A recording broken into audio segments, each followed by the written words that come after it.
looks like a bug got on it.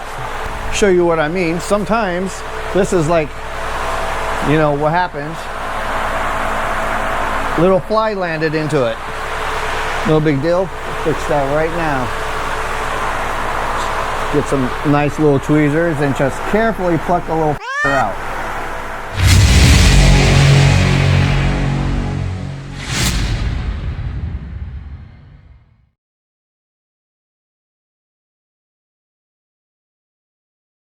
Now we are ready to spray on some paint. The first coat of paint. Basically, this one is going to be a little bit more intensive than the Jackson build, where that was just one color. This is going to involve, not including this primer, it's going to include 5 more different spray sessions. This first one, I'm going to lay down a metallic silver just on the face of the guitar and on the headstock. And I already have that already all mixed up in the gun. But just like in all paint jobs, you want to make sure the prep is all real good. The neck is all masked off where it needs to be. The guitar is masked also where it needs to be. Like I said, I'm only doing the face of this. I'm not really worried about doing this. That's going to get a different color.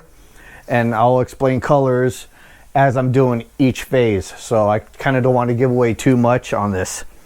So first thing we want to do is, you know, make sure you're kind of dust free.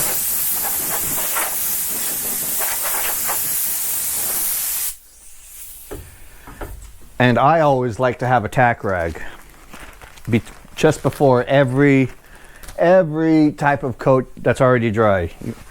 Especially something that's going to get a paint job like this. I definitely don't want any issues. And I'm even hidden places where I don't plan on paint just because I don't want anything to blow up and actually land on the surface where I plan on painting anyways. Okay. So, plus I save my tack rags too. I can get a lot of use out of one, even though they're only about $1 a piece, but still, it's worth saving. Okay, the body is ready for paint. Gotta do is just power that on and we'll start spraying.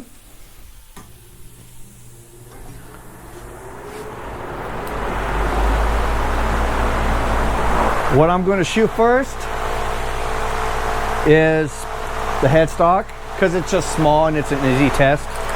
But just to make sure, let me just hit the back. Okay.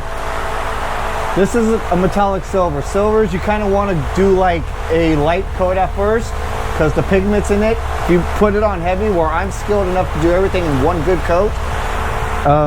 But with the pigments in silvers, the pigments are heavier than the paint itself. It can actually sag and drag, even though it doesn't really, the paint actually looks level, but because the pigments are slightly heavier, it can fall to one side. So what I like to do is, and whenever possible, I like to spray this stuff flat so it actually spreads out, it doesn't drop. So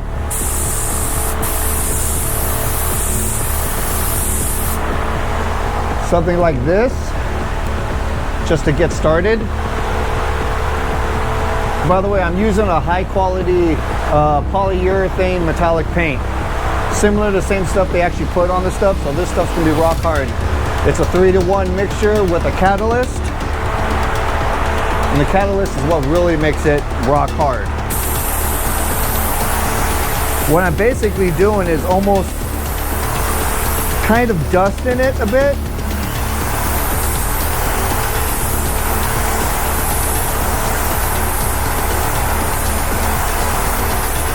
I'm not even pulling my trigger all the way back.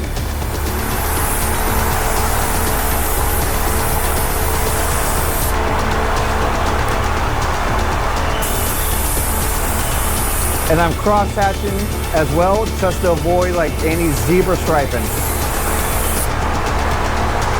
This is just a kind of like a medium coat.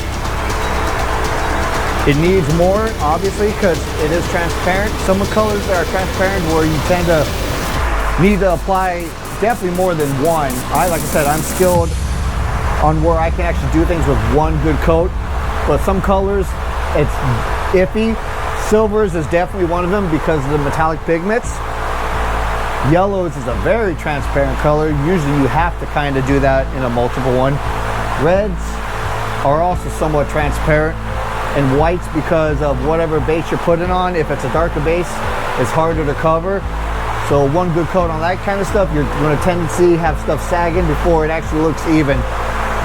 So this is basically about 3/4 of a way on what I consider a good coat. This will only take a few minutes just to set up enough to where it's not going to run. Usually I like to go about 10 minutes, and then I'll just put on another. And because the beauty of this being flat, it's not going to run or pull, it's just going to lay right there. So 10 minutes for me. This. Okay, it's been a few minutes. What I tend to like to look for is not where it's like kind of wet, where it's starting to kind of dough up a little bit. That's kind of like where I like to go for the next coat. So now I'm going to do the neck again. Just a little bit more paint.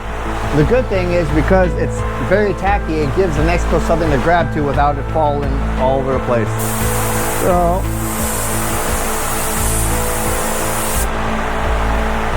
that's good enough for that one. Don't want to overdo it. Definitely don't want to overdo it.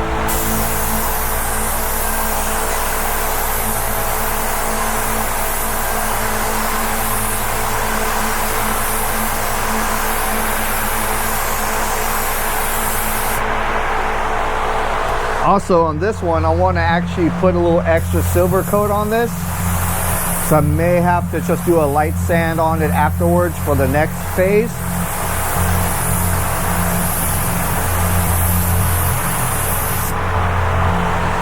It's like a bug got on it. Let me go get my little tweezers.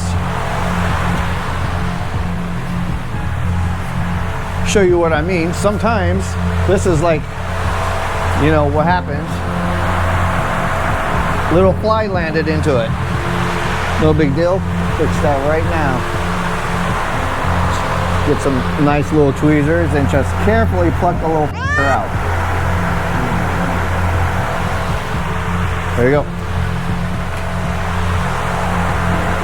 It left a little drag mark, but good thing it's still wet, because in that case, oh, you mother. Just add a little more paint, it'll flow right in. But still, I'll make it even anyways. Okay.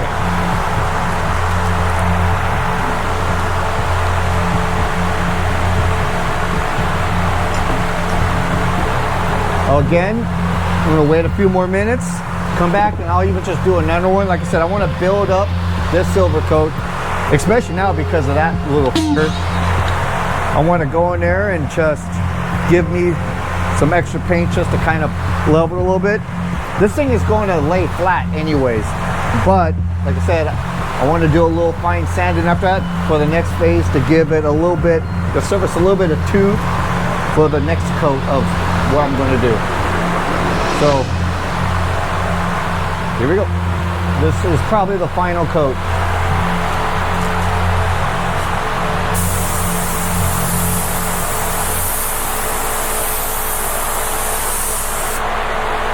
Another thing I like to do with metallics on the final, I kind of like to stand back a little bit more.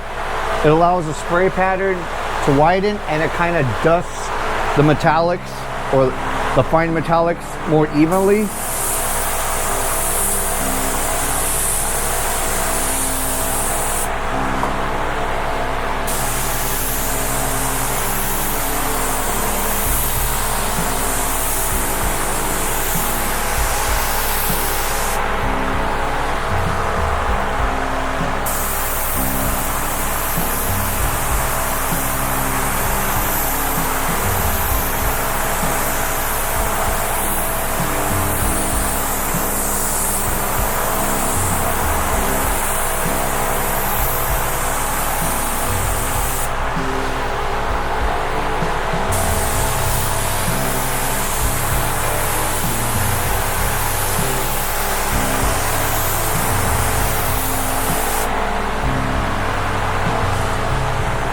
little more here on the headstock just for shits and giggles.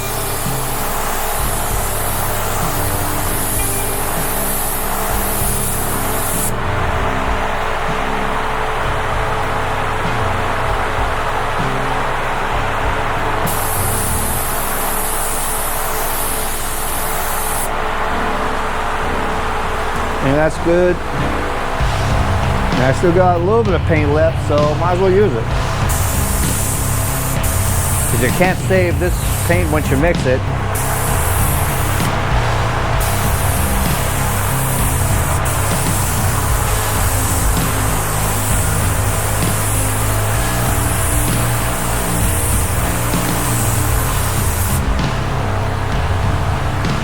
And any of you that's not experienced using guns like this, get into muscle memory on air, pull back, paint, air, paint, air, paint. Reason why is because paint gets stored in here, and then if you're just to go all the way back, you get a big book, and it'll just mess up your work. So shoot that out with just the air, and then let it out. Good habit to do. Even as I start, I'm always like air and not even aiming, and then spray. Release. If you can see it, you can see it as I'm spraying. You can constantly hear air, but you can see on and off on paint.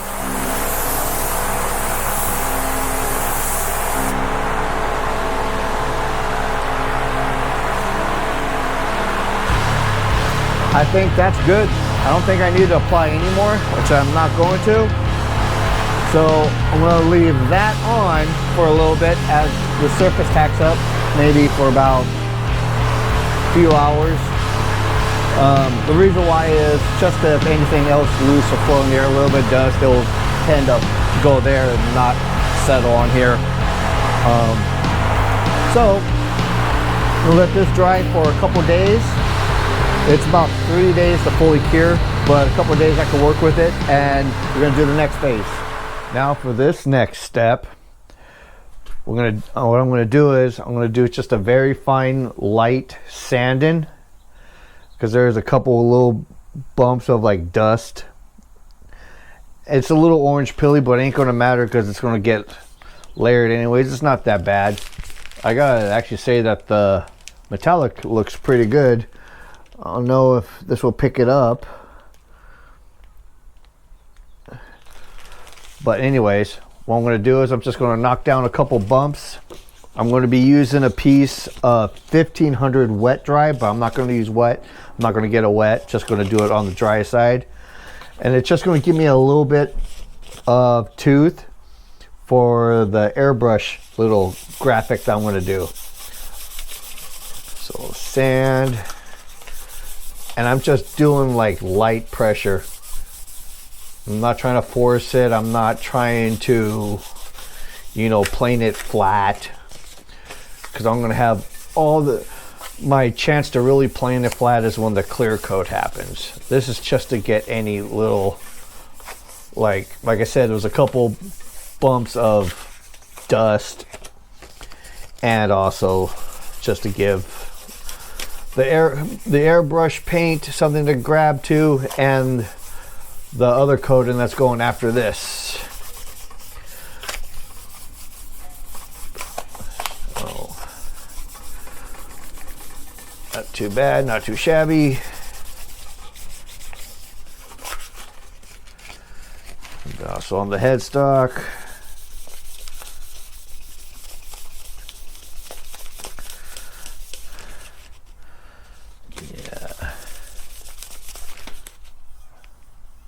There you go. I don't feel anything else. That's kind of what I want. Okay.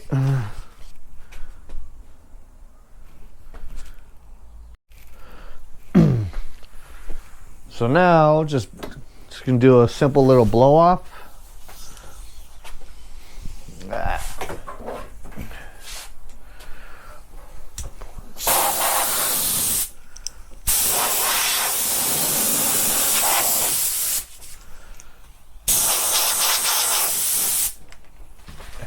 And of course, always in between, little tack rag action.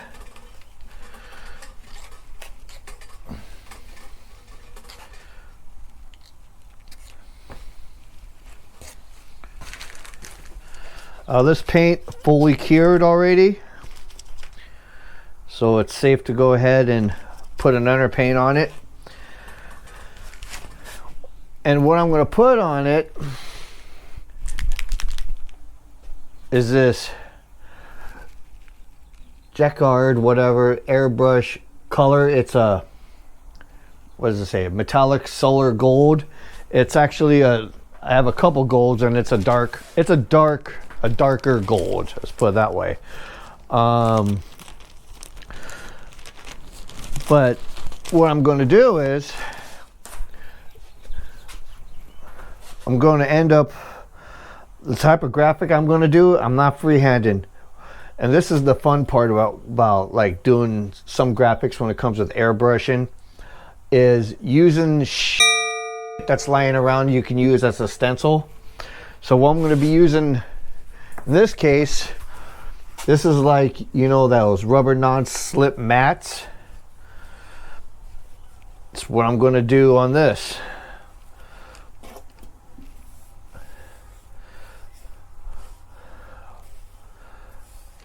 Okay, let's move this out.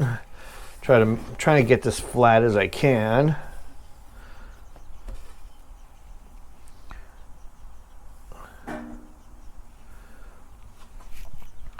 And then when I airbrush, I'm gonna hit it at a specific angle, just this way only, so it's kind of creating like a shadow effect. I'm not trying to create the exact holes in here of this pattern.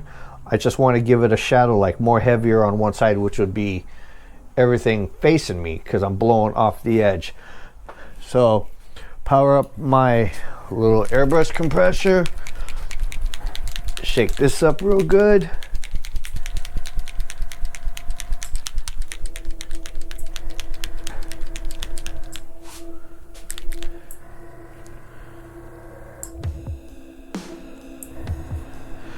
Pour in some paint. This stuff is already kind of pre-reduced. Test this out.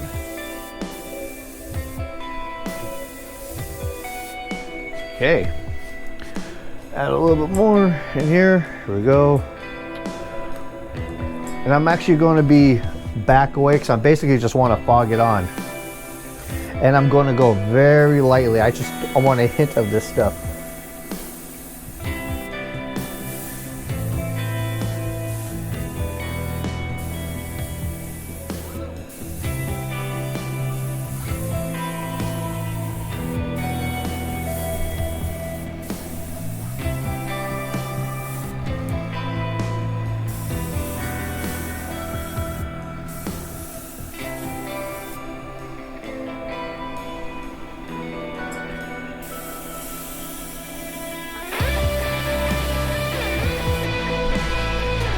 Do a slight tug on this rubber pad just to make sure it's flat in some areas.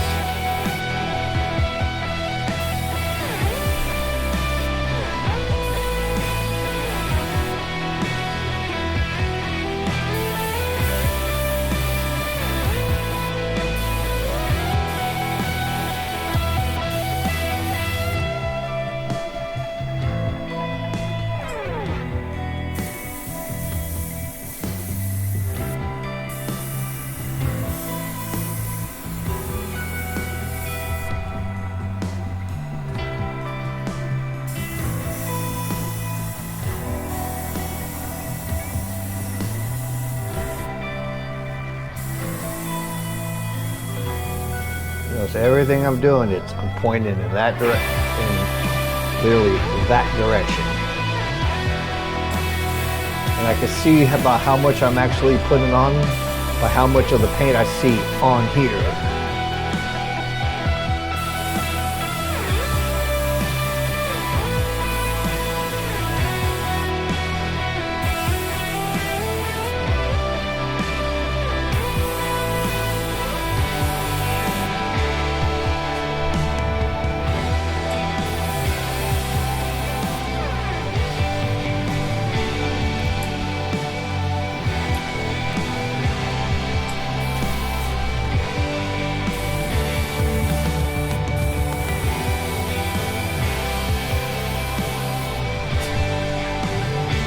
Okay, pull this up.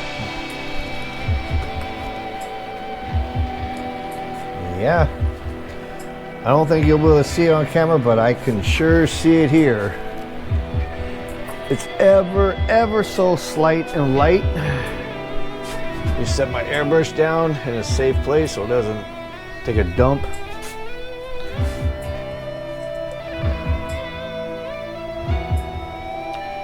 It's ever so lightly. That's kind of like what I want. Right, there's that one. Let's do the same on the neck or the headpiece. This one might be a little bit of a challenge. There we go.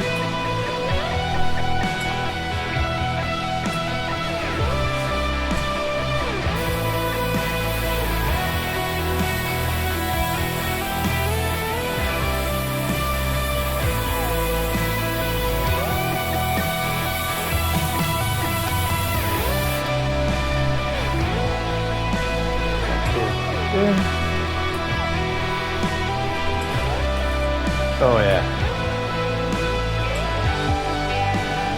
I wonder if you can see it. I don't know, but in the angle of light it becomes gold, and then the other it's silver. Let's see if I have that same effect on here.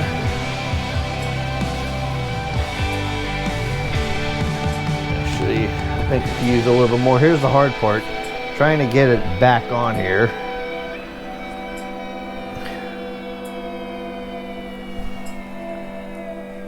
So I think this could actually you know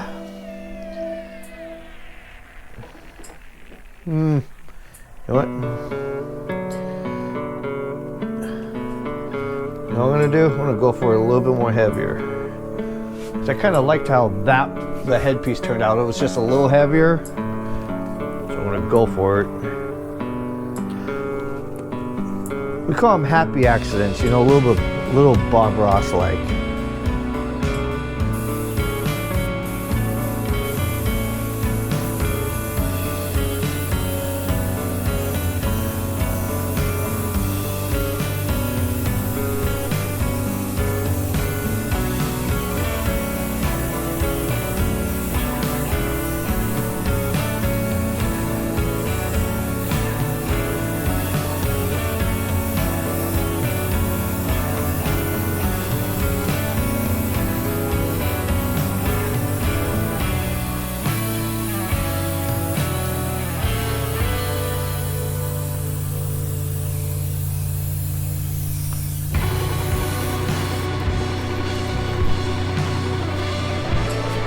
That will be enough.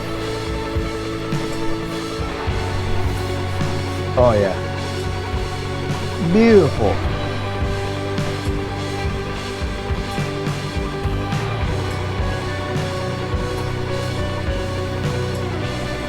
I don't know if you can see it, but I sure can. Okay. I'm gonna go get a heat gun after I clean my air compressor out. So I'm gonna take a heat gun, kind of set this up. I'm gonna go for the next phase, and let me also clean my airbrush out. And that's what we're gonna do.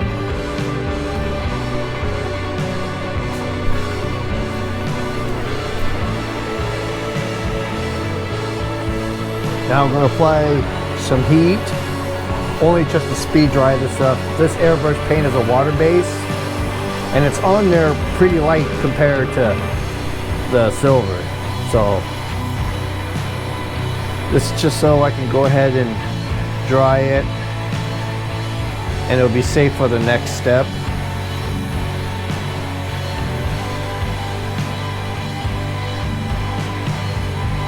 Because the next step is probably going to be lacquer based.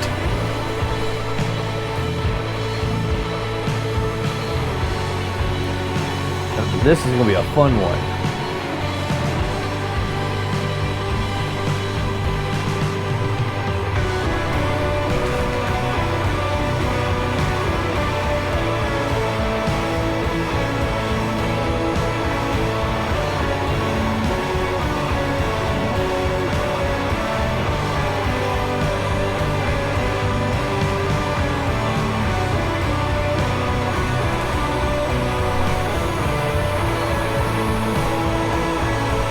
Yeah, it's pretty much dry. A little extra, just to make sure.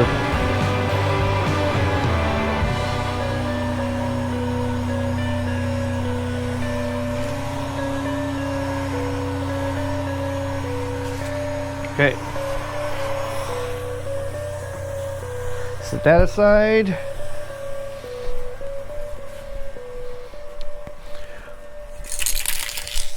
Now here's the fun thing.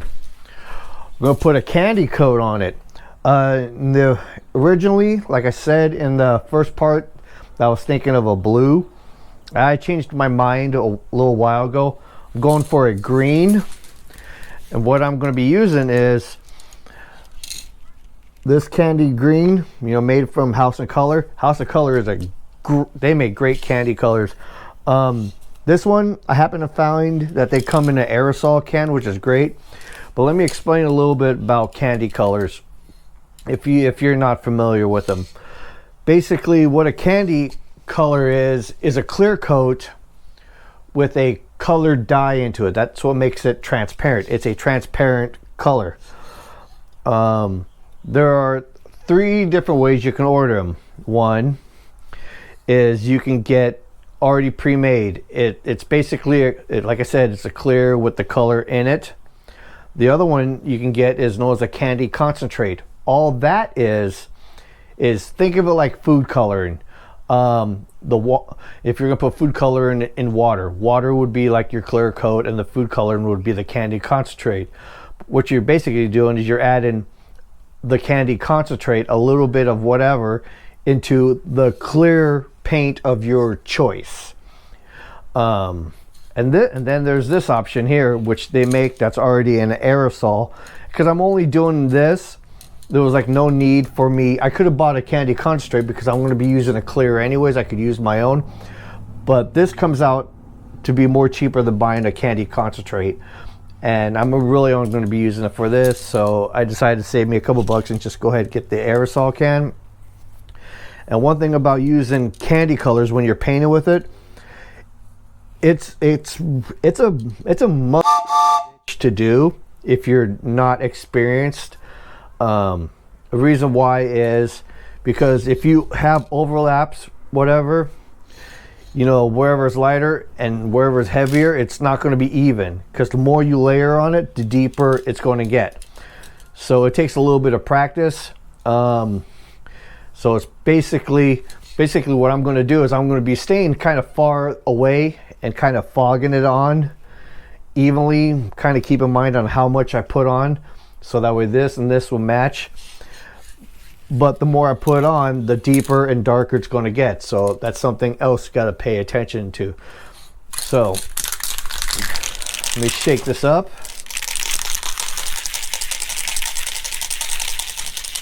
Yeah, trying to find a good place to put this. Get a good shake. For this, I will be using my fan, because the aerosol is more of a lacquer base, so it is very toxic. I know, what? You have to wear a respirator. Blame the respirator. Plus, what I spray is going to go right here and right to there, because I'm literally right next to the fan. Good shake.